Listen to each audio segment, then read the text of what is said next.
I'm here in the Douro Valley in Portugal. Just finished a wonderful tasting of 2011 vintage ports. I'm with the head of the Taylor Fladgate Group, Adrien Bridge, and we're at Quinta de Vargelis, their top single quinta in the Douro Valley. Well, we tasted those 11s. I love the tannins, the fruit.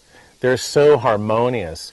I mean, really a top year. But I guess people are wondering, how would you compare it to, say, 2000, 2003, 2007, and 2009, which you declared? Sure. Well, I mean, any year has its own individualities, and obviously the hallmarks of the 11s are all this wonderful sort of rich, dense fruit and these very, very silky tannins. And if we look back over the previous years, when 2000 was a lot of very structured wines, very fine finesse.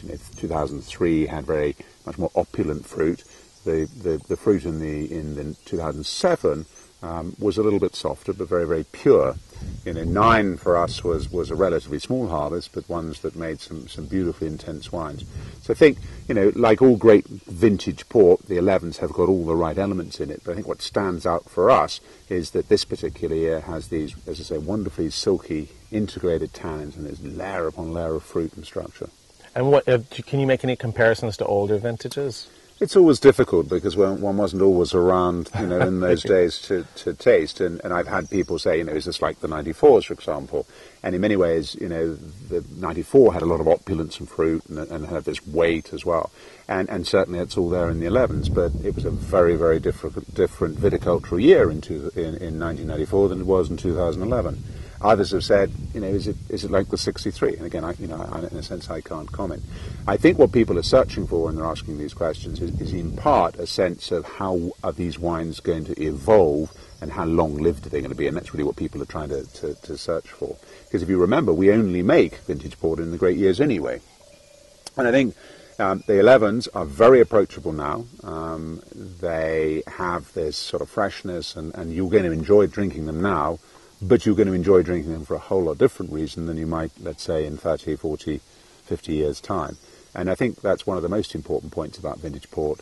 You can enjoy it at different stages of its life, but you'll enjoy it for different reasons.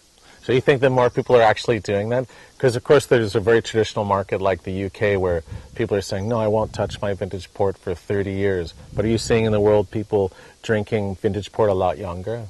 Yes, I think what we're seeing is around the world is that consumers are becoming used to drinking great wines from all sorts of regions at a younger age, be it Bordeaux or Burgundies or the great Italian wines. It's harder to get old wines. In vintage port, it's still possible to buy some of those old mature vintages. That's going to get harder and harder as we look into the future. But I think the other point that is worth making is that the way vintage port is made nowadays, we're using a much purer fruit and a much purer spirit. And that spirit and the purity of that spirit allows all the fruit to really show through. And I think that does make them more appealing at a younger age. We're not deliberately setting out to do something differently, but I think people are able to enjoy them at different ages, yeah. Great. Well, thank you very much. Great. Thank you very much.